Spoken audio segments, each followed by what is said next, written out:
Hola, buenas tardes. Hoy voy a estar presentando una reseña literaria de la novela titulada Los de Abajo del escritor mexicano Mariano Azuela González. Esto pertenece a la tarea U2 del Foro Evaluable del curso Literatura Hispanoamericana Premoderna, pues realizada por mí, por Garcilaso de la Vega. Me presento, estudiante de literatura de quinto semestre de la Universidad Autónoma de Bucaramanga. Bueno, vámonos con la reseña literaria. Título de la reseña, pues yo le quise titular Los de Abajo y el sentido de la Revolución Mexicana.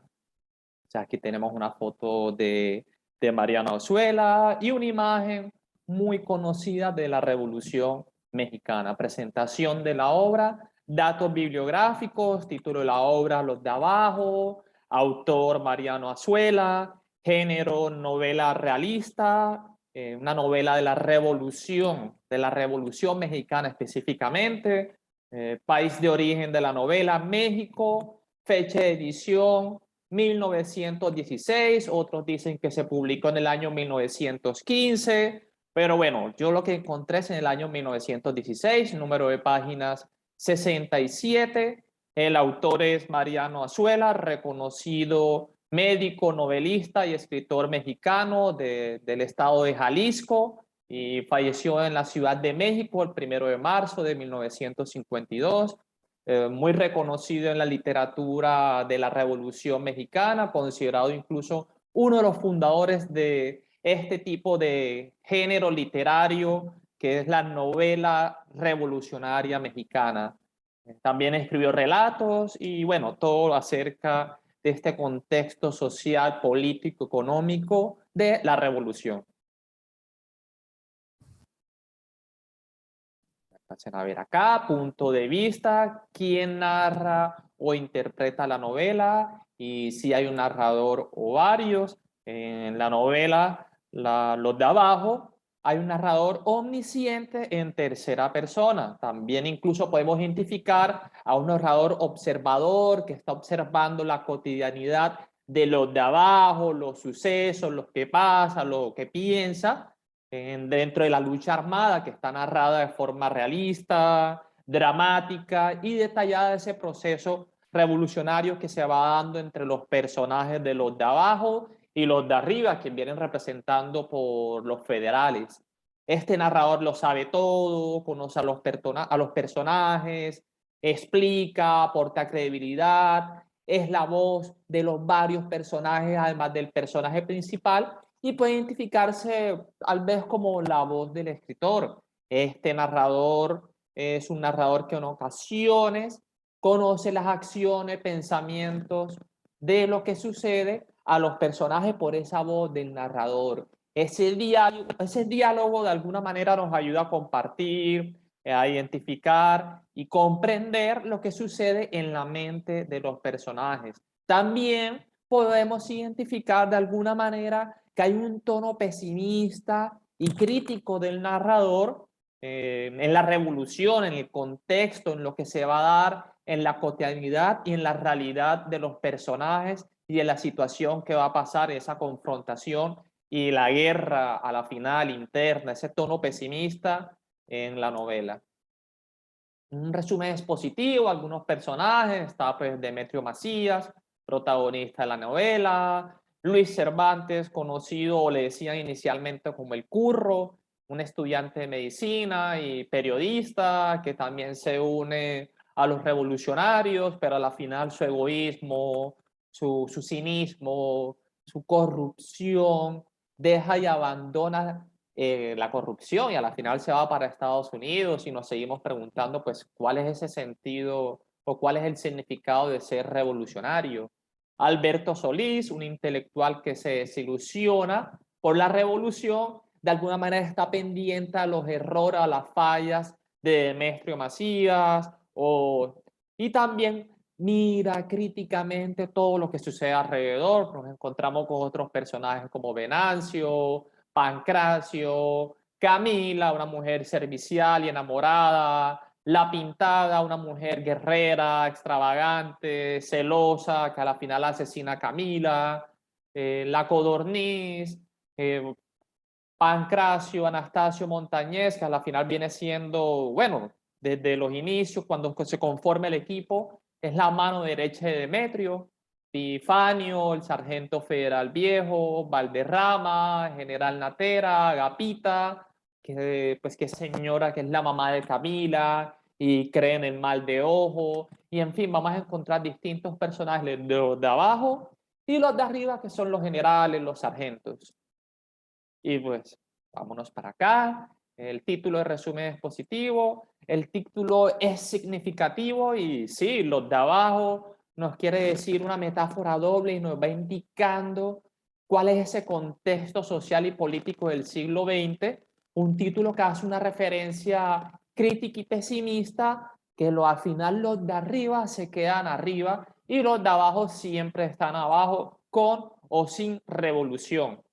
El título también nos hace referencia a todas esas personas del pueblo que hacen la revolución, los de abajo en el estrato, como decimos en Colombia, o podemos más bien determinar como el escalafón social y económico que están abajo de la pirámide, que están por último, los nadies, como dice Eduardo Galeano, que tal vez no los tenemos en cuenta en el día a día, los pobres, los campesinos, los desheredados como el Meco, Serapio, el Charamusquero, Camila, Pancracio, La Pintada, entre otros personajes.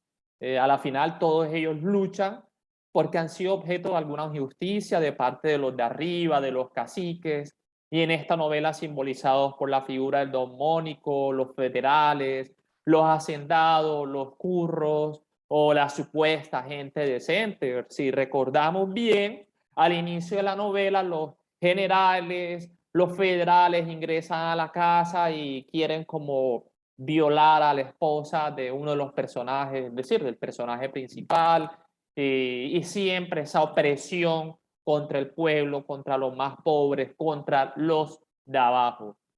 Podemos también determinar o decir que es una metáfora doble el título y significa, sí, los de abajo, puede ser quiénes son los de abajo, por ese contexto social, político, económico, en la dictadura impuesta en ese tiempo por Porfirio Díaz, cuando ya esa revolución o ese contexto llega a su límite.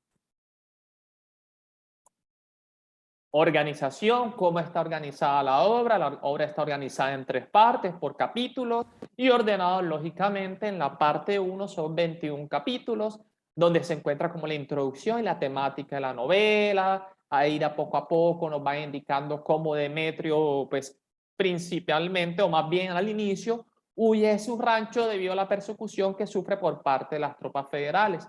En la parte 2, en los 13 capítulos, se desarrolla ya el tema como tal de los de abajo y esa lucha que tienen para llegar arriba, para confrontar a los de arriba. Y pues Demetrio y sus hombres celebran las victorias, sin embargo comienzan para ellos un camino de degradación, sí, de desvanación, de victoria, de desilusiones, de preguntarse cuál es el sentido también de esta lucha, de la revolución. Y ya en la parte 3, que son 6 capítulos, el desenlace y consecuencia de la lucha, qué va pasando durante la lucha y qué se gesta en el día a día de todos estos personajes para buscar o pretender hacer una supuesta revolución.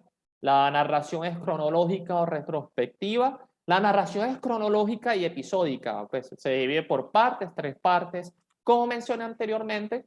Incluso también hay presagios y alucinaciones. Mire que yo leo acá cuando alucina o hacen referencias a Pancho Villa en el capítulo 2, parte 3, página 6. Villa, Obregón, Carranza, X, Y, Z, ¿qué se me da a mí? Amo la revolución como amo el volcán que irrumpe. Al volcán porque es volcán, a la revolución porque es revolución. Pero las piedras que quedan arriba o abajo, después del cataclismo, ¿qué me importa a mí? Y también hacen como una retrospectiva o alusiones cuando, ejemplo, la derrota de Pancho Villa o cuando se presagia de alguna manera Mario Antonia describa a Demetrio y sus hombres como juguetes de rinconera. Hay un presagio tal vez en su mente, en su cabeza, dice que hay una transformación que los va a llevar a corromperse como los federales, la corrupción, la moralidad, la decadencia del ser humano se va para abajo. Los de abajo quieren ser los de arriba y cometen los mismos errores de los de arriba. En el capítulo 15, parte 1, página 22, María Antonia dice, mírelos otra vez, allá van, gritó María Antonia, parecen juguetes de rinconera. El estilo, ¿cuál es el estilo de abajo? Es un estilo, desde que iniciamos la novela, es un estilo informal, propio de la época, en el contexto de la revolución, se ha hablado ese lenguaje cotidiano del pueblo, del campesino, con manta y sombrero de petate, también federales y ese vocabulario guerrístico, y pues encontramos palabras o tal vez significados muy a los mexicanos, cuando se habla de ñoras, tequilas, comevacas, repico largos, y también ese lenguaje guerrero, sargento, federales, incluso aquí les menciono en el capítulo 5 de la parte 1. Ah, es federal. Interrumpieron muchos mirándolo con pasmo. Ah, es mocho, dijo Anastasio Montañez. ¿Y por qué no le metiste el plomo mejor en la mera chapa? ¿Quién sabe qué mitote trae? ¿Qué es que quiere hablar con Demetrio? ¿Qué tiene que decirle quién sabe cuánto? Pero eso no le hace, para todo hay tiempo, como no arrebaten, respondió Pancracio, preparando su fusil. Ahí estoy tratando de imitar un poco ese tema de cómo dicen, cuando dicen el güero, el charrito, para identificar el estrato, la clase o el nivel socioeconómico en México.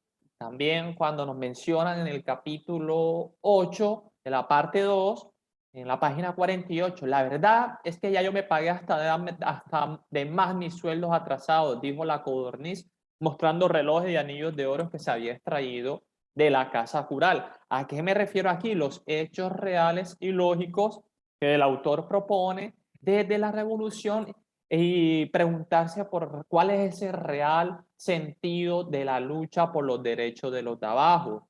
Hay una mirada crítica a la revolución, existe corrupción, humillación, armas, la moralidad, la naturaleza humana que siempre quiere el poder y convicciones, no importa cómo, lo importante es conseguir el poder y también ese maltrato de la mujer vista en esa época como una simple persona que sirve a los hombres, que no importa sus pensamientos, que no importa si se enamora, a la final debe atender a los hombres, no importa sus necesidades. Es una mujer alejada, una mujer que simplemente está para servir, no para otro tipo de roles en la sociedad. Se puede unir a la guerra, pero hasta ahí, con límites. Entonces, esta hora, la final, es el paradigma de la novela revolución, porque es un género que se refiere de corte realista a cómo surgieron esos retratos críticos de la Revolución Mexicana, debido pues a esos episodios, a su intención moralista. De alguna manera, la revolución genera ese nacionalismo, identidad por un Estado, por un país, por una historia, por un contexto. Y esta novela, el tema también trata que no es como lo pintan, también existe cinismo, hipocresía, corrupción, avaricia, egoísmo en momentos de dar o de tratar de luchar por los supuestos derechos de los de abajo contra los opresores.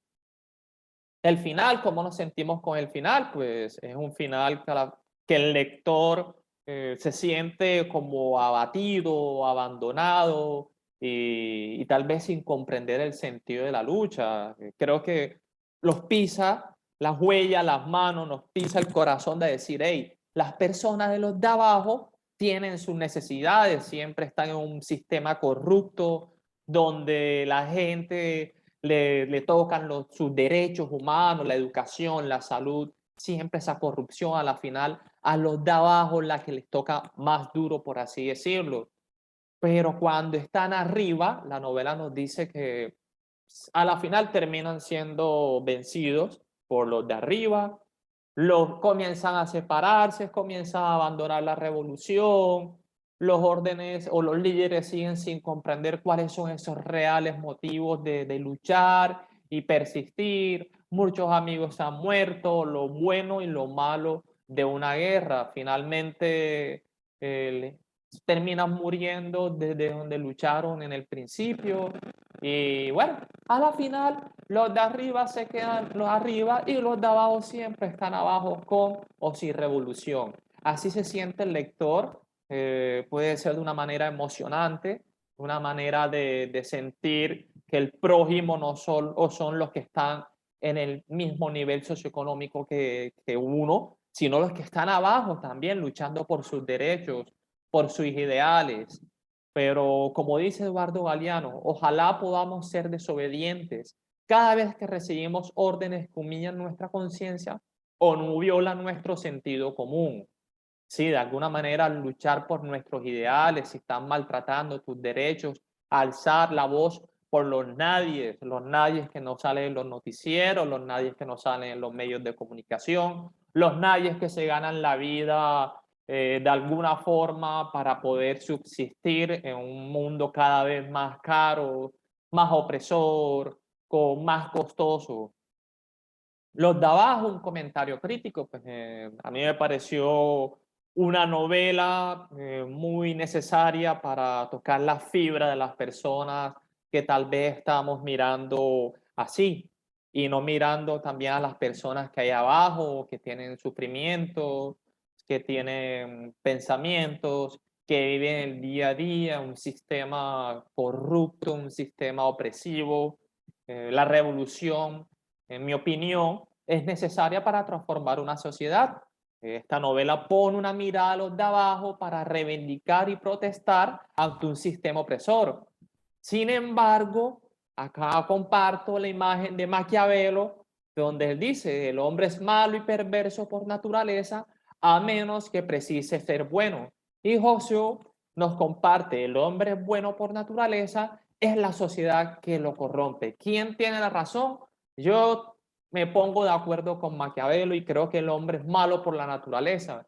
Y ese idealismo, si quiere, en la novela, de alguna manera mostrar la revolución necesaria para poner una mirada a los de abajo, se termina corrompiendo una mirada crítica a esa revolución. Los de abajo siempre serán los de abajo, no hay un propósito claro del sentido de revolución. Hay una realidad para algunas personas o para algunos lectores, o incluso en México se identificó que para algunos es una realidad lo que muestra la novela, para otros se puede protestar y se puede decir que el autor no, que el autor está mostrando una copia distorsionada de la realidad de la revolución.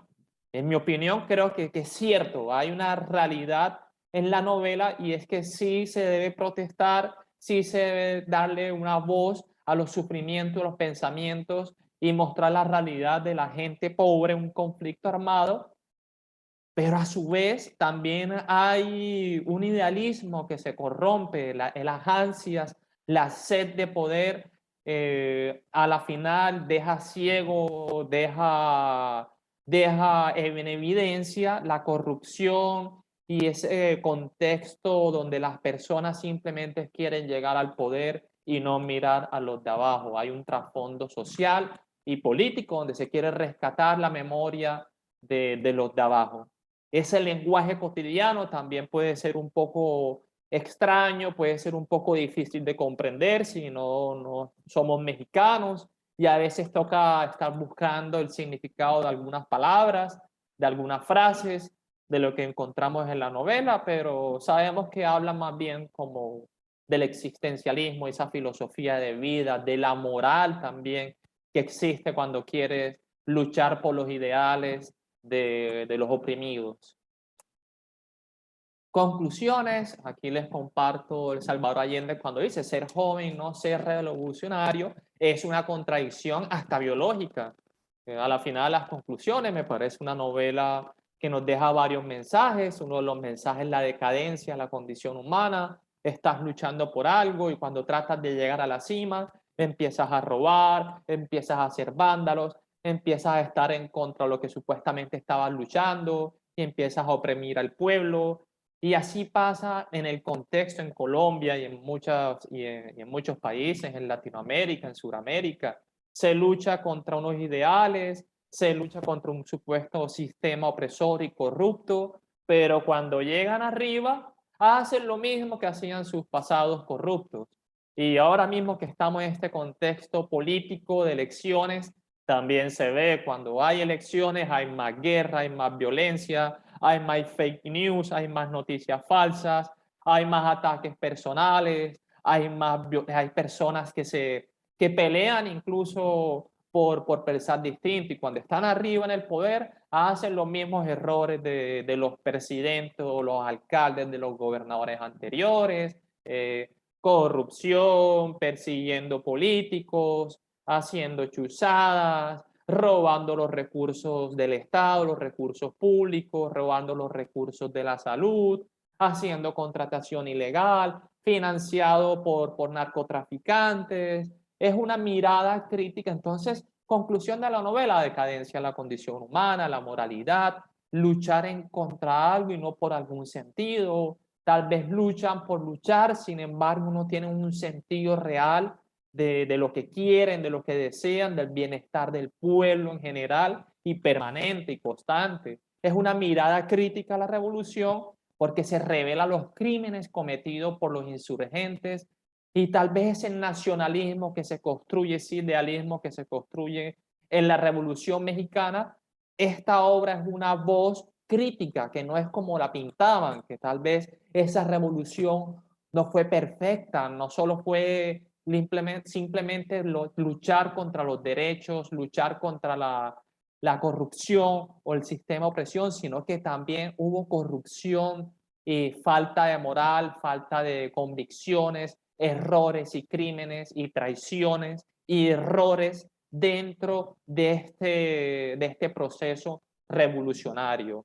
Es la obra, es una novela que nos identifica y que nos muestra esquemas novelísticos, sobriedad, capacidad de síntesis, imaginación para cifrar una metáfora poderosa, violenta, iluminadora, con toda la situación social y conflicto sociológico. La novela registra errores, crímenes, corruptela, traiciones, amores. También nos introduce a prosa rápida, entrecortada y sugestiva, con diálogos donde hay contraste entre las iniquidades humanas y la belleza del paisaje, recursos impresionistas y un lenguaje cotidiano muy de la época revolucionaria en México. Entonces, bueno, así ha sido. Esto es un poco de la bibliografía que encontré para poder hacer esta reseña literaria. Chao, chao.